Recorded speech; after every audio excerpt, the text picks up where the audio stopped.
Voltamos para mais uma aula e eu tenho que frisar com você aqui os crimes eleitorais, né?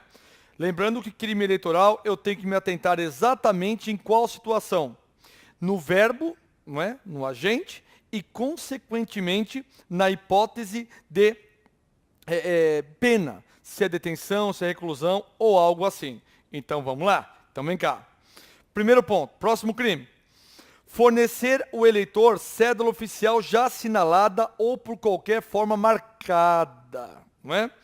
É claro que a pena aqui deve ser de reclusão, de até 5 anos e pagamento de 5 a 15 dias multa. Nessa hipótese, esse crime é um crime que a pessoa já recebe a cédula com o voto já posto. Ou algum sinal, ou uma cédula que esteja, por exemplo, o nome do candidato, vamos dizer, grifado, ou algo nesse sentido. Claro que nós estamos diante aí de um crime de reclusão, né? E pagamento de multa. Outro crime, outra situação, rubricar e fornecer a cédula oficial em outra oportunidade que não a entrega não entrega da mesma ao eleitor. Ou seja, oferecer a cédula ao eleitor, vamos dizer aqui, e fornecer a cédula a ele rubricado em outra oportunidade que não a do eleitor. Não, a cédula é não é um documento, mas é um instituto, é um meio, é um objeto que só pertence ao eleitor. A reclusão é de até 5 anos e pagamento de 60 dias multa. Bom, agora esse crime é um crime típico do eleitor. Votar ou tentar votar mais de uma vez, ou votar em lugar de outrem, reclusão de 3 anos, de até 3 anos. Ou seja, a pessoa já votou e quer votar novamente. A pessoa gosta de votar, hein? Ela será presa, fica tranquilo, que o próximo, né? Que a próxima eleição daqui 2 anos, ela não vai votar. Por quê? Porque o recluso não vota. Reclusão de até 3 anos, ou se alguém quiser votar em lugar de outro, tá? Ou seja, qualquer membro da mesa já pode dar voz de prisão e prender, né? E prender esta pessoa. Você sabia que você pode dar voz de prisão para qualquer pessoa, né? Se você vê, por exemplo, o Gleibe, professor Gleibe, eu passando e cometendo um crime, você não é policial, você pode me dar voz de prisão? Pode. Qualquer pessoa pode dar voz de prisão para aquele que está cometendo um crime. Outro ponto, outro crime. Vamos lá? Então, se eu sou eleitor e vejo um outro eleitor cometendo, obviamente, querendo votar novamente, eu, como cidadão, eu posso dar voz de prisão para ele. Por quê? Ninguém pode ser preso, não tem isso aí, 5 dias antes e 48 horas depois da eleição. Vimos isso. Só que, salvo flagrante delito. Ou seja, se ele estiver cometendo um crime naquele momento, com certeza, nesse momento eu posso. Outro ponto aqui. Praticar ou permitir o membro da mesa receptora que seja praticado qualquer irregularidade que determine a anulação da votação, salvo na hipótese 311, como veremos, é a pena de detenção de até 6 meses ou pagamento de 90 a 120 dias multa. Em outras palavras, ocorrerá a detenção de até 6 meses e pagamento de 90 a 120 dias multa, ou pagamento, melhor dizendo, se porventura a pessoa cometer qualquer irregularidade na votação. Pode acontecer também da pessoa votar em sessão eleitoral diferente daquela que ele é inscrito. Vamos lá, qual a punição disso? Se ele votar em sessão eleitoral que não está inscrito, isso é detenção de até 1 mês ou pagamento de multa de 5 a 15 dias para o eleitor e 20 a 30 dias de multa para o presidente da mesa. Então, o presidente da mesa também recebe multa. Agora, é claro, e permitir o presidente que o voto seja admitido. Quer dizer, ou seja, só vai, obviamente, responder por multa se o presidente da mesa receptora, só vai necessariamente ter a condição aqui, só vai necessariamente ter a condição de ter multa para o presidente da mesa, se porventura ele, presidente da mesa receptora, permitir que esse voto seja feito. Bom, aí cabe obviamente aqui a detenção de até um mês, pagamento de 5 a 15 dias para o eleitor e 20 a 30 dias para o presidente. Interessante isso. Outro ponto para você aqui. Violar ou tentar violar o sigilo do voto. É pena de detenção de até 2 anos. É por isso que é proibido hoje o uso de celular no momento da votação. Porque muitas vezes a pessoa não pode fazer uma selfie votando lá no fulano, tá certo? Ou na fulana. A detenção aqui é de até 2 anos, porque o voto é um ato sigiloso. Sigilo, secreto, direto, ok? Não pode ter divulgação. Claro que eu posso falar, como eleitor, que eu votei em X ou em Y, mas eu não posso exteriorizar e gravar ou registrar o momento da votação. Detenção de até 2 anos. Outro ponto importante também, outro crime, alterar nos mapas ou nos boletins de apuração a votação obtida por qualquer candidato, ou lançar nesses documentos de votação que não correspondem às células apuradas. O que significa isso, alterar mapas de boletim da apuração? Conforme a apuração ela vai obviamente saindo, hoje é eletrônica, mas existem alguns lugares que a votação ainda ela é propriamente no papel. Então, obviamente, sairão os mapas ou boletins, né, de apuração para que seja feita a atualização dos votos. Se porventura tiver algum voto errado, a pena é de reclusão de até 5 anos e pagamento de 5 a 15 dias multa. E pagamento de 5 a 15 dias multa. Outro ponto também que eu vou lhe chamar a atenção é o seguinte. Outro crime, se não receber ou não mencionar nas atas de eleição, da eleição ou na apuração, os protestos devidamente formulados ou deixar de remetê-los à instância superior. Por quê? Porque no momento da apuração, existem os fiscais do partido. E havendo alguma fraude, o que pode fazer o fiscal? Olha, eu protesto diante da situação, porque o mesário aqui contou 2 votos, né, um voto 2 vezes. Ele contou aqui, ó, ou não contou um voto. Então isso cabe o quê? Se não constar a pena de reclusão, se não constar os protestos, cabe reclusão de até 5 anos e pagamento de 5 a 15 dias multa. Perfeito. Outro ponto também que eu lhe chamo a atenção. Se a parte ela tentar violar o sigilo da urna ou os invólucros. Toda urna ela tem o seu sigilo. Na urna de papel é como se fosse vamos imaginar aqui um pano grosso, né, que circunda aquela urna, depois ela é lacrada. E, obviamente, se for a urna eletrônica, será, né, o pendrive ali, né, que eles fazem também. Mas as pessoas, elas podem o quê? Tentar violar o sigilo dessa urna. Bom, isso é reclusão de 3 a 5 anos, é gravíssimo. Nem multa tem, é de 3 a 5 anos de reclusão. Outro crime, efetuar a mesa receptora a contagem dos votos da urna, quando qualquer eleitor houver votado sobre impugnação. Nessa hipótese também, obviamente, cabe o quê? A detenção de até 1 mês ou pagamento de 30 a 60 dias multa. Efetuar a mesa a contagem do voto da urna quando qualquer eleitor houver votado sobre impugnação, né? Ele não pode votar numa situação dessa. Outro ponto também aqui, texto de lei, fácil, mas tem que memorizar isso. Subscrever o eleitor mais de uma ficha de registro de um ou mais partidos. Diante disso, claro que é fraude também, detenção de até 1 mês ou pagamento de 10, 30 dias multa.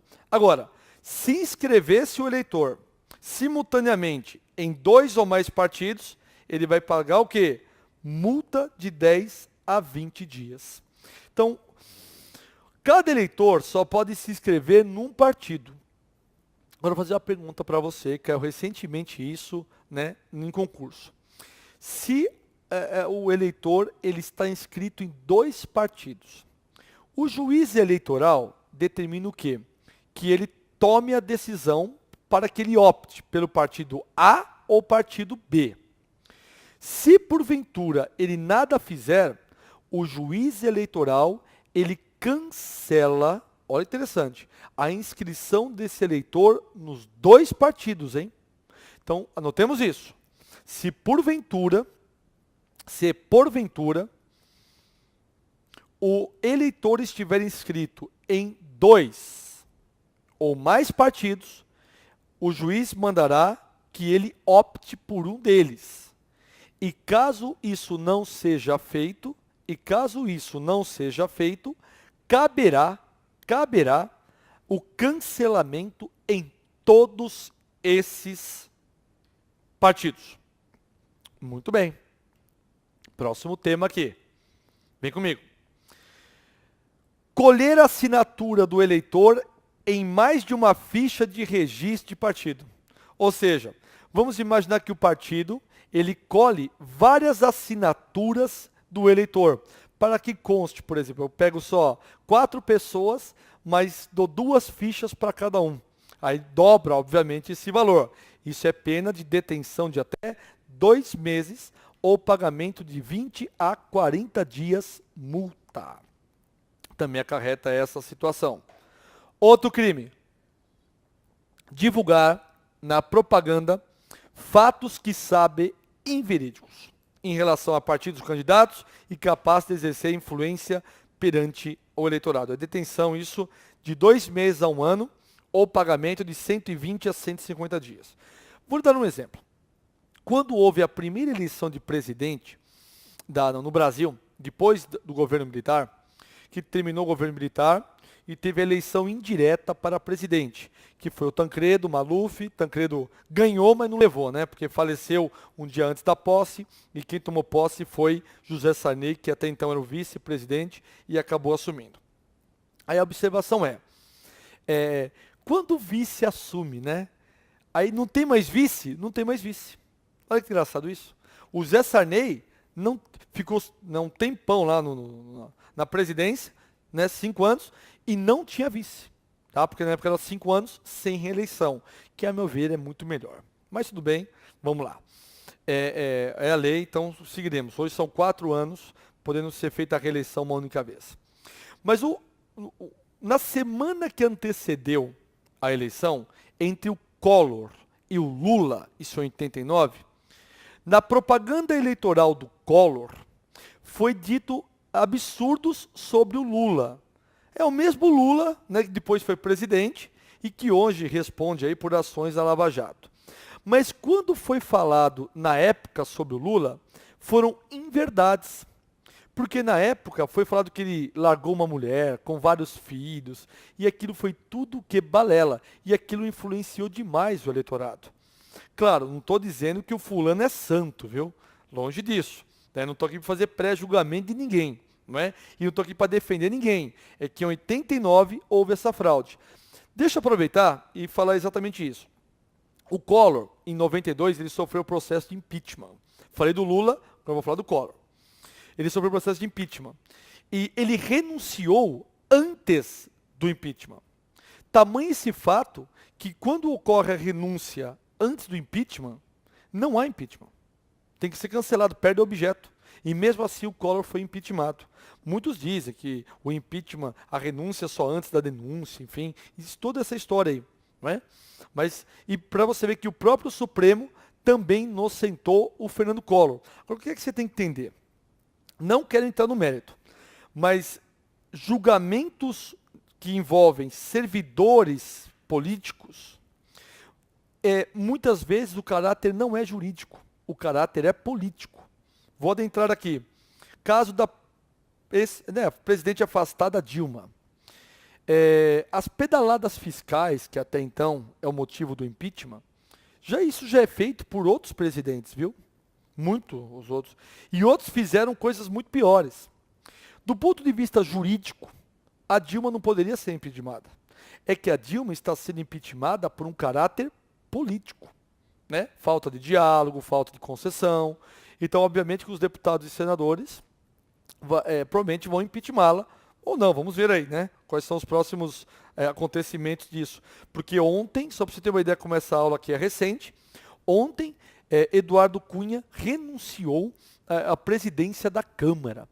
E diante disso, Eduardo Cunha, renunciando à presidência da Câmara, é uma manobra para que ele se safe da cassação do seu mandato. Porque, como ele é deputado federal, ele mantém o foro privilegiado no Supremo. Agora, se for cassado, ele será julgado por quem? Pelo Sérgio Moro, que é o terror aí dos políticos, não é? Todo político está querendo fugir de Sérgio Moro, mas Sérgio Moro está indo muito bem na Lava Jato, sem dúvida nenhuma. E a Lava Jato está tendo seus desdobramentos, né? Como em São Paulo, no Rio, e aí vai embora. Mas só para você poder entender que o julgamento ele é muito mais político do que jurídico. Outro ponto também, tem aqui uma decisão do TSE de 2009, que determina o quê? No agravo, no recurso especial, 35977, necessidade de que os textos imputados como inverídicos sejam fruto de matéria paga para a tipificação do delito previsto nesse dispositivo. Ou seja, só é cabível a aplicação deste crime se for matéria paga. Por exemplo, a revista semanal Veja, ela bate de todas as formas possíveis e inimagináveis o governo petista. Mas isso é notório. A revista Veja, ela é totalmente o quê? Contrário ao governo do PT. Isso é muito bem claro. Então, realmente são matérias pagas que são pagas ali, que são colocadas ali, e isso realmente dá ensejo, pode dar ensejo a uma situação complicada e, consequentemente, de crime. Temos ainda o quê? Mais um crime. Caluniar alguém na propaganda eleitoral ou visando fins de propaganda, imputando-lhe falsamente fato definido como crime. Fato definido como crime. Pena: detenção de 6 meses a 2 anos e pagamento de 10 a 40 dias multa. Então, nessa hipótese aqui, caluniar alguém na propaganda eleitoral, visando, obviamente, né, denegrir a imagem de terceiros, detenção de 6 meses a 2 anos e pagamento de 10 a 40 dias multa. O TSE também decidiu em 2010, no habeas corpus, olha aí, no julgamento da ação direta, né, de precedente fundamental, 130, declarou que não recepciona pela Constituição a lei número 5.250/67, o que não alcança o crime de calúnia prevista nesse artigo. Mas ocorre o quê? Que nas mesmas penas incorre quem, sabendo de falsa imputação, propala ou divulga. Então, é a situação também, quem divulga também responde pela pena. E a prova da verdade do fato imputado exclui o crime, mas não é admitida a seguinte hipótese. Tá ok? Difamar alguém, próximo crime. Difamar alguém na propaganda eleitoral, ou visando, a fins de propaganda, imputar-lhes falta ofensiva à sua reputação. Detenção de 3 meses a 1 ano e pagamento de 5 a 30 dias multa. O que seria difamar alguém? Denegrir a imagem de alguém, né, na propaganda eleitoral. O que determinou o TSE no habeas corpus? Desnecessidade de que a ofensa seja praticada contra candidato para a tipificação do crime. Ou seja, não precisa ser candidato, né, contra o candidato. Pode ser contra qualquer pessoa. E ainda fala aqui, recurso em habeas corpus, o deferimento do direito de resposta e a interrupção da divulgação da ofensa não exclui a ocorrência dos crimes de difamação e de divulgação. Ou seja, mesmo que seja dado o direito de resposta, não irá excluir o crime. Opa, maravilha! Bom, com isso nós fechamos mais um ponto aqui sobre os crimes eleitorais. Importante que você vá acompanhando. Tamo junto! Até!